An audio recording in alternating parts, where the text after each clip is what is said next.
요즘 창업 준비하는 분들이 가장 많이 하는 고민이 이거 아닐까 싶은데요. 이 시국에 창업을 해도 될까? 이 질문을 제가 많이 받고 있기도 하고 저 스스로도 생각을 좀 많이 해보고 있는 중입니다. 저는 원래 매년 한 개점 이상씩은 매장을 늘려나갈 생각이었거든요. 그런데 2020년 올해는 질병 사태가 터지면서 그럴 수 없는 상황이 됐습니다. 그래도 내년에는 창업을 해야 되나 말아야 되나 많은 고민을 했었어요. 그런데 저는 내년 상반기까지는 매장 하나를 창업하기로 결심을 하고 지금은 준비를 하고 있는 중입니다. 아마도 배달은 안 하고 홀 판매만 하는 매장이 될 것 같고 프랜차이즈 아니고 개인 브랜드로 창업을 할 것 같아요. 이 시국에 창업을 해도 될까? 이 질문에 저 같은 경우에는 된다라고 판단을 한 거죠. 지금 뭐 창업을 해도 된다 안 된다 정답은 없다고 생각합니다. 각자의 상황과 목적에 맞게 판단을 해야 되겠죠. 그런데 각자의 상황과 목적이라는 게 너무나도 광범위하잖아요. 오늘은 그런 광범위한 얘기를 다루진 않을 거고요. 저 같은 경우에는 왜 창업을 결심했는지, 그리고 어떤 식으로 창업을 할 건지에 대해서 제 얘기를 좀 해드리려고 해요. 일단 제가 가장 먼저 고려했던 건 2021년에 과연 질병 사태가 끝날 것인가, 이 문제인 것 같아요. 이게 뭐 종식이 돼서 100% 우리들의 일상이 돌아올 것인가, 그것까진 모르겠지만 어쨌든 백신이 나왔고 우리나라에도 내년 상반기 중에는 접종이 시작될 것 같은 분위기란 말이죠. 그럼 저는 최소한 내년 하반기에는 지금과 같은 극도의 혼란 상황에서는 좀 벗어나서 희망이 꽤 보이는 상태까지는 되지 않을까 예상합니다. 지금도 그렇지만 내년 상반기까지는 헐값에 나오는 상가들이 꽤 많이 있을 거란 말이죠. 내년 상반기에 헐값에 들어가서 하반기에 경기가 살아난다면 저로서는 그게 기회가 될 수 있다고 판단을 하고 있는 거죠. 이건 그냥 저만의 생각이에요. 이걸 정확하게 예상할 수는 없는 거니까 판단은 각자 하셔야 되겠죠. 두 번째로 제가 고려한 부분은 질병 사태 이후에 경제가 바로 회복이 될 것인가, 여기에 대한 부분인데요. 질병 사태로 인해서 생계가 어려워진 분들이 많기 때문에 경기는 쉽게 회복이 되지 않을 거다 라고 생각하는 분들도 많이 계실 거예요. 하지만 저는 질병 사태만 잠잠해진다면 경제는 곧바로 회복이 될 거라고 생각합니다. 그 이유는 경제 성장률 그래프를 보면서 얘기해 볼게요. 우리나라는 지금까지 크게 3번의 경제 위기가 있었어요. 오일 쇼크, IMF 사태, 그리고 서브프라임 모기지 사태, 이렇게 3번의 위기인데요. 그래프를 보시면 위기 때마다 경제 성장률이 쭉 떨어지는 게 보이시죠? 그런데 3번의 위기 모두 다음 해의 그래프가 다시 쭉 올라갑니다. 저는 예전부터 이 경제 성장률 그래프를 보면서 들었던 생각이 두 가지가 있거든요. 먼저 어지간한 경제 위기는 1년이면 극복이 되는구나. 두 번째는 회복이 천천히 되는 게 아니고 떨어진 만큼 단번에 쭉 올라오는구나. 이건 우리나라뿐만이 아니고 다른 나라도 마찬가지인 경우가 많습니다. 경제 성장률이 떨어진 만큼 회복될 때는 단번에 쭉 치고 올라오는 거예요. 물론 예외도 있긴 합니다. 경제 위기가 외부적인 요인 때문에 온 게 아니고 그 국가의 경쟁력 자체가 떨어져서 위기가 온 경우에는 다시 극복이 어렵더라고요. 대표적으로 일본이 그렇죠. 일본은 안 그래도 국가의 경쟁력 자체가 떨어진 상태에서 부동산 버블이 터졌고 그대로 경기 침체에서 벗어나지 못하고 있잖아요. 일본이라는 국가 자체에 문제가 생긴 거예요. 그런데 질병 사태는 외부적인 요인이고 우리나라의 경쟁력 자체가 떨어진 건 아니란 말이죠. 오히려 OECD 국가 중에서 우리가 경제적인 타격을 그나마 덜 받고 있는 국가로 꼽히기도 할 정도니까요. 그래서 저는 이번 질병 사태도 어느 정도 해결이 된다면 예전에 우리나라가 경제 위기를 극복했을 때와 비슷한 추이를 보일 거라고 예상합니다. 경제 성장률이 뚝 떨어진 만큼 바로 다시 쭉 올라간다고 보는 거예요.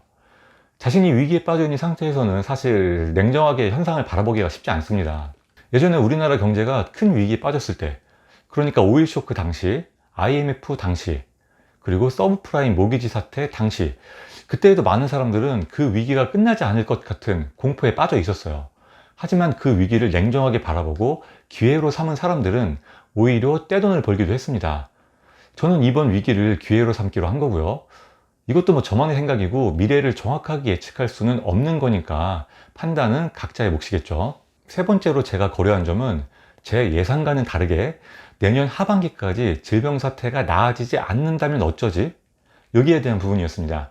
저도 우리나라가 내년까지 질병 사태에서 벗어나지 못할 수도 있다는 건 어느 정도 염두에 두고 있습니다. 제 막연한 예상이 빗나갔다고 해서 또 큰일이 나면 안 되는 거잖아요. 그래서 제가 보통 창업 비용으로 써왔던 금액의 절반 이하만 투자를 해서 창업을 하려고 합니다. 제가 원래 올해 계획은 100% 제 돈으로 프랜차이즈 창업을 하는 게 계획이었어요. 그런데 계획을 바꿨습니다. 동업을 하기로 했고 거기다가 또 개인 브랜드로 창업을 하기로 해서 창업 비용에 대한 부담을 확 낮출 계획이에요. 뭐 쉽게 말해서 원래 2억으로 창업을 하려고 했다가 5천만 원으로 창업하기로 계획을 변경했다. 이 정도로 이해하시면 될 것 같아요. 이렇게 하면 내년 하반기에는 상황이 좋아질 거라는 제 예상이 빗나가더라도 제가 그렇게 치명적인 타격을 받진 않거든요. 위기를 기회로 삼는다고 해서 거기에 또 올인을 하는 건 너무 위험하니까 굉장히 조심스럽게 접근을 하고 있습니다. 제가 마지막으로 고려한 점은 제 창업의 목표입니다. 제 목표 중에 하나는 소득 상위 1%예요. 평균밖에 못할 바엔 차라리 망하고 말겠다. 저는 이런 의지가 굉장히 강하거든요. 그래서 저는 항상 대중들과 다른 곳을 보고 다른 길을 가려고 노력을 많이 합니다. 남들 다 가는 대로만 똑같이 따라다니면서 나만은 탁월한 결과가 나오길 바라는 건 사실 너무 욕심이잖아요. 남들처럼만 하면 당연히 결과도 남들처럼만 나오는 겁니다. 예를 들어서 비트코인 남들 다 할 때 하고, 부동산 남들 다 살 때 사고, 창업 남들 다 할 때 하고, 남들 다 하는 창업 아이템 따라서 하고, 이래서는 평균은 갈지언정 상위 1% 안에 들 수는 없는 거죠.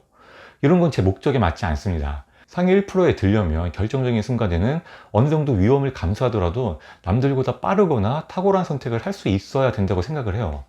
남들과 다른 선택을 한다는 게 정말 쉽지는 않죠. 인간이라는 게 뭐 우르르 몰려다닐 때 심리적으로 안정이 되고 대중과 같은 선택을 하고 싶어 하는 그런 습성이 있으니까요. 저도 남들과 다른 길을 가려고 할 때는 사실 불안하기도 하고 망설여지기도 합니다.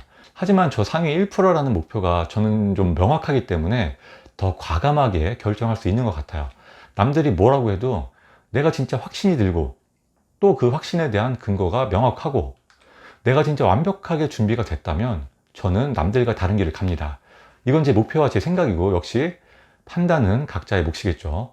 다만 여러분 중에서 창업에 대한 준비가 아직 안 됐고 잘 알지도 못하면서 이번이 기회라고 남들과 다른 길을 가겠다고 한다면 그건 망하는 지름길이겠죠. 그것만큼은 정말 조심해야 됩니다. 여기까지 제가 2021년 창업하기로 결심한 이유에 대해서 말씀드렸는데요. 굉장히 혼란스러운 시기이기도 하고 예측도 어려운 상황이기 때문에 제 결정이 또 어떻게 달라질지는 모릅니다. 그런데 어쨌든 고민만 하고 있는 건 아무 의미 없는 거잖아요. 창업 직전 단계까지는 준비를 철저하게 하되 결정의 순간이 오면 어느 때보다 신중하게 선택을 하면 될 것 같아요. 뭐 그때가 봐서 도저히 창업할 시국이 아니다. 그러면 또 융통성 있게 계획을 변경하면 되는 거니까요.